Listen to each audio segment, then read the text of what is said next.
Hi guys! Magandang gabi! Welcome back po dito sa Gandara sa your channel for showbiz update. Andito na naman nga po akong muli nagbabalik. Ang nagmamaganda na inyong kachismosang Kim Pao, wala na nga pong iba. Ang lokalat na si Gandara SRU upang maghatid po sa inyo ng latest update and fresh happenings patungkol kina Kim Chiu and Paula Avellino. And para nga po sa gabing ito, ang tatalakayin naman nga natin at pag-uusapan ay patungkol nga po dito sa mga post ni Chinita Princess na mainit na pinag-uusapan ngayon sa SOCMED ng mga Kim Paulandia. Pero syempre bago po ang lahat, sa mga di pa nakaka-subscribe sa ating channel, maaari lamang na pindutin po niya ang subscribe button natin at notification bell na nariyan sa baba upang kayo po'y maging updated at ma-notify tuwing may bago tayong chika at balita hinggil sa Kim Pao. Basta mga balita na may kinalaman kina Kim Chiu and Paula Avellino, sagot na nga po natin yan. And narito naman ang ilan po pala sa mga nais nating pasalamatan ngayong gabi or hapong ito na mga ka-KB natin na nakatutok po at nakasuporta lagi sa atin pong mga daily updates. Bilang pasasalamat, ilang komento na pili nating basahin ngayong gabing ito para mabigyan na rin ng tinig at ang mga reaksyon at bawat opinyon ng mga fans single kina Kim and Paolo.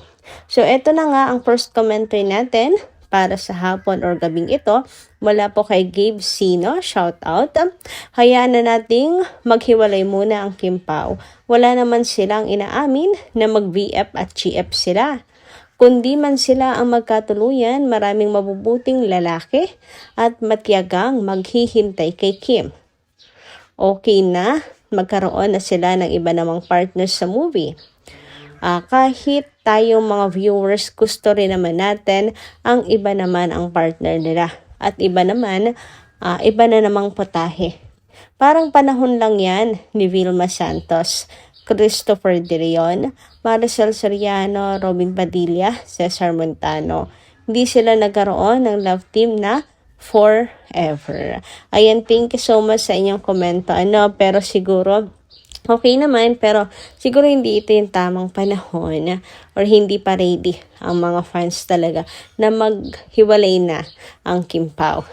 Siguro, next year, siguro po mga ka-KP.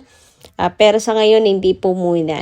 Kaya wag naman po sanang may ibang makapartner si Kim sa ngayon. Pero okay naman po ako doon para mag-grow pa po sila as actress, actor. Alam niyo naman si Kim and Paolo, hindi po tumitigil yan para mas matuto pa at mas maging mahusay pa sa kanila pong larangan ng industriya.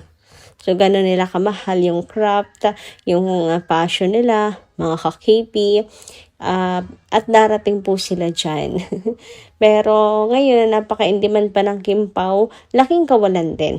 Laking kawalan kung pababayaan nga po ang love team or tandem nilang dalawa. Anyway, maraming salamat po sa inyong pagkakomento. Miss Gabe Sino. Ayan. And dumako naman tayo ngayon dito sa next commenter nga natin para po sa gabing ito. Shoutout po at maganda hapon. Ma'am Kitty Bell, sabi niya, yun nga ang purpose ng world tour para lalong lumakas ang Kim Pao. Kasi pagkatapos niyan, may project sila. Kung sino-sino pa ang pinapartner nyo kay Kim. Ganda naman ng huling binasa mo, Gandara. Yung may nakakita, yan dapat, hindi mga nega. Nakakasuka yung ibang funny. Sana tularan ang Kim Pao kung sila nga nagkakaintindihan. Tayo pa kaya ng mga fans lamang. Thank you so much, Miss Kitty Bells. And totoo, kaya nga po may pa-world tour para lumakas lalo ang Kim Pao para sa next project nila together. Kaya sabi ko, wrong timing naman kung isasabak niyo si Kimi sa ibang project, yung Incognito daw, ganyan. Paghihiwalayin ng Kim Pao after po ng world tour, magpapa-world tour para i-announce yung split nilang dalawa as love team, hindi ata maari yun, di ba? Kaya po mga KP, tiwala lang po tayo. Walang pagbubuwag na magaganap. Kasi sina Kim and Paul hindi rin papayag. Kasi nga Mang Kim Paulan, siya po ang magdidesisyon niyan. Sabi ni Pau, hanggat may demand at gusto ng mga fans, nandyan lang sila. Anyway, dumako naman tayo ngayon sa comment po ni Miss Day Makiyat. Shoutout po sa inyo. Iba talaga Miss Gandara. Kung baga sa ulam, matabang ang timpla. Hindi masarap. Tingnan, walang dating. Kasi may nakita akong isang post, sinubukan kong tingnan yon. Hindi ko na inulit. And yan yung naramdaman ko talaga na makita ko yung picture ni Nadine and Pau. Hindi naman ako bitter dahil may bias lang ako. Bias ko ang Kim Pao, kaya hindi ako kinikilig kay Nadine and Paulo. Kasi kay Kim naman, ang bilis bagayan ni Kim eh. Kumbaga, si Kim kahit kanino, mayroong chemistry talaga eh. Pero bakit pagdating kay Pao at Nadine, wala akong nararamdamang chemistry? Diba? Iba talaga po ang Kim Pao. Bihin na nilang bias kung bias, pero iba talaga ang Kim Pao. Kumbaga para sa atin ngayon, matabang talaga ang timpla. Well, kanya-kanyang preferences, diba? Anyway, dumako naman nga tayo dito sa The Alibay kasi nga po ngayon araw na to, ngayon pong Lunes, magsisimula na po ang pagbabago ng time slot ng The Alibay. Simula ngayong April 6, 8:45 na po natin mapapanood ang The Alibay. And sabi nga dito, Kim Pao Squad promoting The Alibay for casual viewers. Nagpamigay pa kami sa Araneta. Direk araw, haha. Sorry sa voice over ko. Ayan, follow nyo po yan si Ma'am Melody Rubio sa X. Ayan, grabe mag-promote. Mag-promote po ng The Alibay ha, para sa mga casual viewers. Ito yung sinasabi natin, effort kung effort. Ganyan po ang mga fans nila Kim and Paulo. Walang sinasayang na panahon at hindi po talaga sayang ang pera para po sa kanila kung para naman kina Kim and Paulo. Thank you so much po. Grabe. Ayan o, sana isa man lang tayo no sa makaano po ng pamaypay. Ang cute kaya. Anyway, sabi naman ni De Avelinos, Kim Pao, this glowing Paris aura is the perfect prelude to her birthday. Since she's looking so fresh, radiant, and blooming from within, incredibly grateful for this season of her life.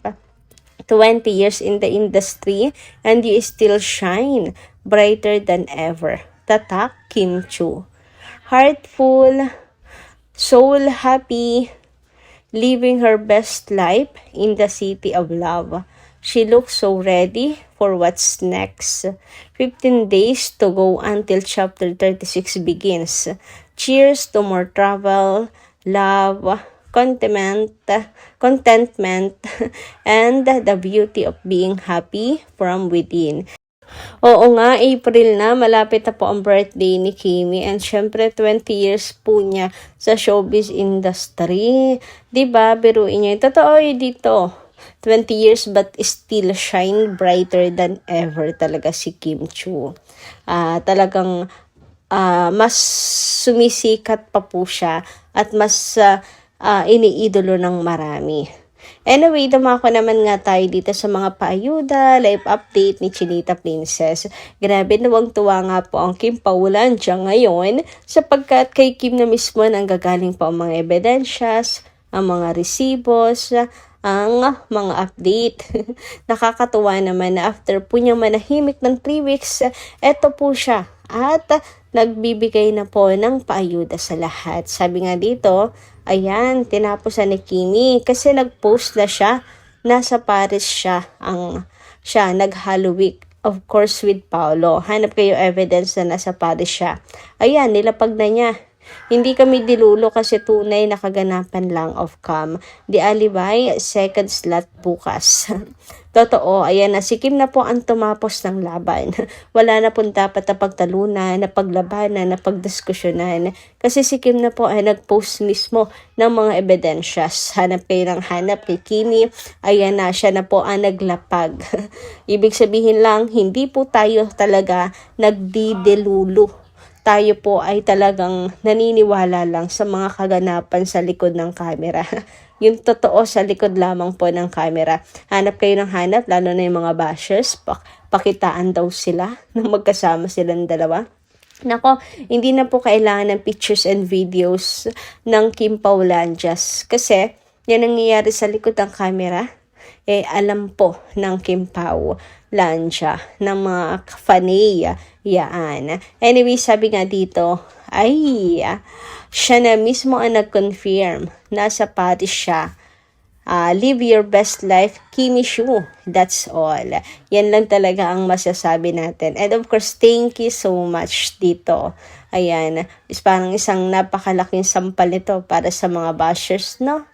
Anyway, sa mga nagtatanong naman kung nakauwi na si Kim and si Paolo from Paris, yes po, nakauwi na. Tatanong nga kung present kaya si Kimi. Bukas daw sa Showtime, 4/6/26. So kahapon po itong post, di lang natin na-update. And eto na yung kasagutan. Yes, nakauwi na si Kimi and present po siya sa Showtime. Grabe yung blooming nga ni Kimi. Sinong nanood at nag-abang ngayon po mga ka-KP sa Showtime, kung may makikita po tayong napakagandang Chinita Princess. Ayan, kaway naman po kayo dyan. And eto na nga, di po tayo nabigo. Kasi nga, may nagpakita pong napakagandang anghel. Napakagandang anghel. Ang angelic face naman kasi talaga ni Kimi. O, diba? Blooming and fresh from Paris. Grabe naman ngayon. So, ayan po si Chinita Princess. Present na present po sa Showtime. And for sure, magkasama po silang umuwi ni Paolo Avellino. Hope so pala.